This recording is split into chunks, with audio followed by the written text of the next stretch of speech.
पति की आंख नहीं है तो मैंने भी आंख पर पट्टी बांध ली। पर शर्मा जी हमें लगता है कि गांधारी आंख पे पट्टी बांधने की बजाय धृतराष्ट्र से कहती कि मैं तुम्हारी आंख बनकर के तुम्हारे साथ रहूंगी और जहां तुम्हें आवश्यकता पड़ेगी वहां मैं तुम्हारा मार्गदर्शन करूंगी, तो ज्यादा अच्छा होता। लेकिन अपनी निष्ठा को निभाने के लिए गांधारी ने भी पट्टी बांध ली। दुर्योधन से कहा कि तू निर्वस्त्र होकर मेरे सामने आ जाना, मैं पट्टी हटाऊंगी और मेरी दिव्य दृष्टि पड़ते ही तेरा शरीर वज्र का हो जाएगा, किसी अस्त्र शस्त्र से तेरा शरीर बेधा नहीं जाएगा। दुर्योधन ने माताजी की बात मान ली। महाभारत का युद्ध शुरू होने वाला था। अब दुर्योधन ने स्नान किया सवेरे सवेरे और माताजी के पास जाने लगा, पूरे कपड़े उतार दिए। भगवान कृष्ण जानते हैं कि यदि इसका शरीर वज्र का हो गया तो ये मारा कैसे जाएगा। तो कृष्ण है। अच्छा, शरणागतों की रक्षा भगवान कैसे करते हैं देखो। पांडवों को चिंता नहीं है, पर पांडवों ने भगवान की शरणागति ले ली तो चिंता किसको है? भगवान को। क्योंकि एक बार हम भगवान की शरण में हो जाएं तो फिर हमें अपनी चिंता खुद नहीं करनी है, हमारी चिंता भगवान करेंगे, जैसे पांडवों की चिंता भगवान कर रहे हैं। तो भगवान ने क्या किया? दुर्योधन के पास पहुंच गए। दुर्योधन शर्मा गया। अब युवा अवस्था का था, निर्वस्त्र जा रहा है। अरे क्या कर रहे हो, कहां जा रहे हो? दुर्योधन ने कहा हटो रास्ते से, मुझे माताजी के पास जाना है। अरे कोई छोटे से बच्चे थोड़ी हो, तुम्हारी मां पट्टी हटाएगी तुम ऐसे निर्वस्त्र दिखोगे, अच्छा लगेगा? कम से कम कमर में केले के पत्ते ही बांध लो। तो भगवान कृष्ण ने उसको थोड़ा बहका दिया और उसने कहीं से केले के पत्ते तोड़ करके कमर में लपेट लिए। जैसे गांधारी ने पट्टी हटाई, उसकी दिव्य दृष्टि जैसे दुर्योधन पर पड़ी, दुर्योधन का सारा शरीर वज्र जैसा हो गया। लेकिन जितने अंग में वो केले के पत्ते लगे हुए थे उस पर सीधी दृष्टि नहीं पड़ी, इसलिए वो वज्र का नहीं हुआ। गांधारी ने कहा ये तूने क्या किया, ये पत्ते क्यों लपेट के आ गया? दुर्योधन बोला मुझे शर्म आ रही थी। गांधारी ने कहा ये तूने बहुत बड़ी गलती कर दी, अब यह भाग तेरा कच्चा रह गया, ये वज्र नहीं बन पाया। किसने करवाया ये? समझ गई जरूर किसी की प्रेरणा है। और तभी से गांधारी श्री कृष्ण से और ज्यादा चिढ़ गई थी। अब जब महाभारत का युद्ध हुआ, भीमसेन की गदा, जब भीमसेन गदा मारता है दुर्योधन में तो टंकार करते गदा पीछे हट जाती है, क्योंकि पूरा शरीर वज्र जैसा कठोर है। लेकिन श्री कृष्ण ने इशारा किया, भीमसेन क्या इधर उधर प्रहार कर रहा है, इसकी जंघाओं पर प्रहार कर। भीमसेन ने कहा यह अधर्म है। महाभारत के युद्ध में कुछ शर्तें तैयार हुई थी, नियम बनाए गए थे। अच्छा, एक जमाना था कि युद्ध में भी धर्म होता था और आज है कि धर्म में भी युद्ध हो रहा है। वो जमाना था कि युद्ध में भी बहुत धर्म के नियम होते थे। जंघा के कमर के नीचे प्रहार नहीं करेंगे। भीमसेन ने कहा कैसे मार दो? श्री कृष्ण ने कहा भीम भैया याद करो, ये वही दुर्योधन है जिसने अपनी जंघा ठोकते हुए कहा था कि द्रौपदी को यहां लाके बिठा दो, और तुमने प्रतिज्ञा करी थी कि मैं इन जंघाओं को तोड़ दूंगा। अब जब जंघाओं पर प्रहार ही नहीं करोगे तो तुम्हारा वचन पूरा कैसे होगा? प्रतिज्ञा कैसे पूरी करोगे? प्रहार करो। और तुम्हें इतने धर्म की याद आ रही है जिस समय भरी सभा में द्रौपदी का चीरहरण हो रहा था, जब इनका धर्म कहां चला गया था? जिस समय अभिमन्यु को इतने महारथियों ने घेर कर मारा, उस समय धर्म कहां चला गया था? इतने इतने अन्याय इन लोगों ने करे, उस समय धर्म कहां था? प्रहार करो।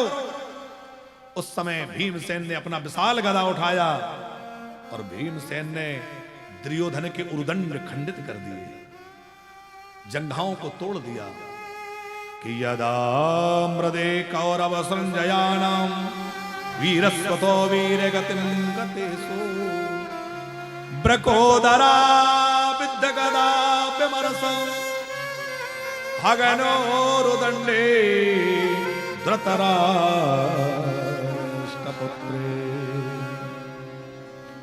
अब घायल अवस्था में जब दुर्योधन पड़ा था तो उस समय मिलने के लिए आया कौन? अश्वत्थामा, जो द्रोणाचार्य के पुत्र हैं। द्रोणाचार्य जो है कौरवों के, पांडवों के गुरुजी हैं, जिन्होंने धनुर्वेद पांडवों को सिखाया है, कौरवों को सिखाया है, अस्त्र शस्त्र चलाना सिखाया है। उनके बेटे हैं द्रोणाचार्य। और द्रोणाचार्य में भूमि पर पड़े हुए लहू लुहान दुर्योधन को देखा तो बहुत रोए। तुम्हारी क्या दशा हो गई? दुर्योधन बोला अब क्या करें, ये तो युद्ध का परिणाम है, सामना तो करना ही पड़ेगा। पीड़ा तो सिर्फ इस बात की है कि मेरा बड़ी इच्छा थी कि इन आंखों से पांडवों की मृत्यु देखूं, पर पांडवों की मृत्यु नहीं देख पाया। जीवन भर यही सोचता रहा कि पांडवों को तड़पते तड़पते मरते देखूंगा, तब मेरे हृदय को शांति मिलेगी। और पांडवों को मरता देखने के लिए ही मैंने इतना बड़ा रण कर दिया, पर पांडवों को मरते नहीं देख पाया। और ये बात जब कही शर्मा जी, तो अश्वत्थामा ने कहा कि मित्र अभी तुम्हारे प्राण गए नहीं है और तुम्हारा मित्र जिंदा है। मैं तो पहले ही कह रहा था कि मुझे अपना महारथी बना दो।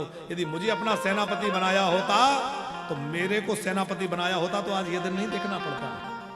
कोई बात नहीं है, अभी भी मैं तुम्हारी इच्छा पूरी करूंगा। अच्छा, दुर्योधन को खून तो बह ही रहा था, अपने खून से अश्वत्थामा को तलक कर दिया। बोले आज से तू मेरा सेनापति। अब एक बार तो अश्वत्थामा को हंसी आई कि अब सेना ही नहीं बची तो काहे का सेनापति। पर फिर सोचा कि मैं कुछ करता हूं। अश्वत्थामा गया, सोचा कि पांडव बलवान है, मैं मार तो नहीं सकता, पर कुछ तो करना पड़ेगा। और जब व्यक्ति सीधे सीधे किसी से नहीं जीत पाता तो षड्यंत्र करना शुरू करता है। जब व्यक्ति के सामने से बस नहीं चलता तो वो कहीं ना कहीं पीछे से वार करता है। अश्वत्थामा ने वही किया। सोचा कि जब पांडव सो रहे होंगे तब मारूंगा, तो सोते सोते पांडवों के गर्दन काट डालूंगा। ऐसा सोच करके रात्रि के समय गया। अब वो युद्ध के आसपास ही वो कुरुक्षेत्र में शिविर बने हुए थे, कपड़ों के शिविर लगते हैं ना। आज विजय की प्रथम रात्रि थी, तो पांडवों को लेकर भगवान द्वारिकाधीश ले गए, क्योंकि जिसकी रक्षा करने की जिम्मेवारी भगवान ले लें उसको भला कोई मार सकता है। अब पांडवों को तो भगवान ले गए। अश्वत्थामा आया तो उसने देखा कि कोई सो रहा है, वो पांडवों के पुत्र थे, उन्हीं के सिर काट के ले गया। उसको अंधेरे में पता नहीं चला, पर दुर्योधन पहचान गया। रोते रोते दुर्योधन मर गया। और बाद में यहां बच्चों के सिर कटे देखा तो द्रौपदी बहुत रोई। आप विचार करो, किसी मां के सामने उसके बेटे ऐसी स्थिति में पड़े हों कि उनके गर्दन कट चुकी हो, सिर है ही नहीं, क्या स्थिति हुई होगी उस मां की।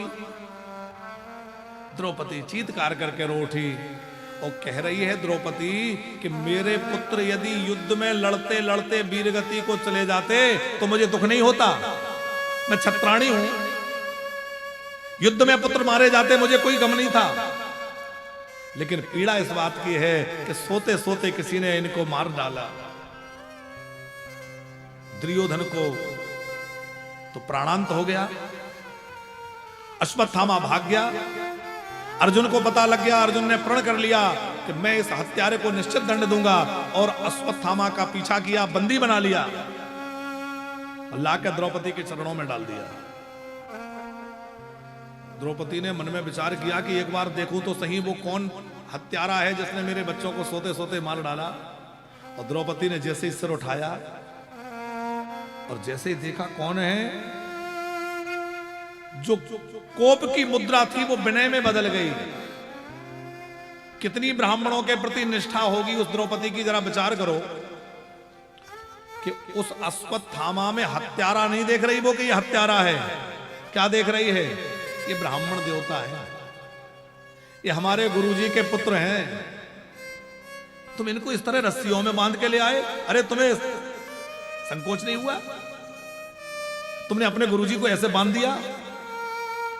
तब अर्जुन ने कहा, देवी जिसको तुम प्रणाम कर रही हो ये ब्राह्मण तो है, पर यही हत्यारा है, इसी ने तो तुम्हारे बेटों को मारा है। द्रौपदी बोली, देखो ये सब बातें मैं नहीं जानती, मैं तो ये जानती हूं कि हम हैं क्षत्रिय, तो हमारा धर्म है ब्राह्मण की सेवा आदर करना। अब हम अपना धर्म क्यों छोड़ें? उन्होंने अपना धर्म नहीं निभाया, वो उनकी गलती है, पर हम अपना धर्म छोड़ेंगे ये हमारा अपराध है। शर्मा जी, द्रौपदी ने एक बड़ी गंभीर बात यहां कही है कि यदि इसको मार डालेंगे तो जैसे मैं रो रही हूं वैसे इसकी मां नहीं रोएगी। इसको मारने से इसकी मां बिलख बिलख कर रोएगी, और इसकी मां जब रोएगी तो उसके आंसू इस भूमि पर गिरेंगे। और जिस राजा के राज्य में किसी ब्राह्मणी के आंसू टपकते हैं, उस राजा का धर्म नष्ट हो जाता है। तुम क्षत्रिय राजा हो और तुम्हारे राज्य में एक ब्राह्मणी सर पटक पटक के पुत्र के वियोग में रोएगी, वो भी तुम्हारे कारण। ऐसा मत करो। द्रौपदी साक्षात दया की देवी है, इसीलिए तो भगवान कृष्ण उसको इतना अधिक प्रेम करते हैं। अपनी खास बहन सुभद्रा को जितना प्रेम नहीं करते, उतना प्रेम भगवान द्रौपदी को करते हैं। क्यों? क्योंकि द्रौपदी धर्म का स्वरूप है, दया का स्वरूप है। युधिष्ठिर महाराज भी बोले कि बिल्कुल ठीक कह रही है।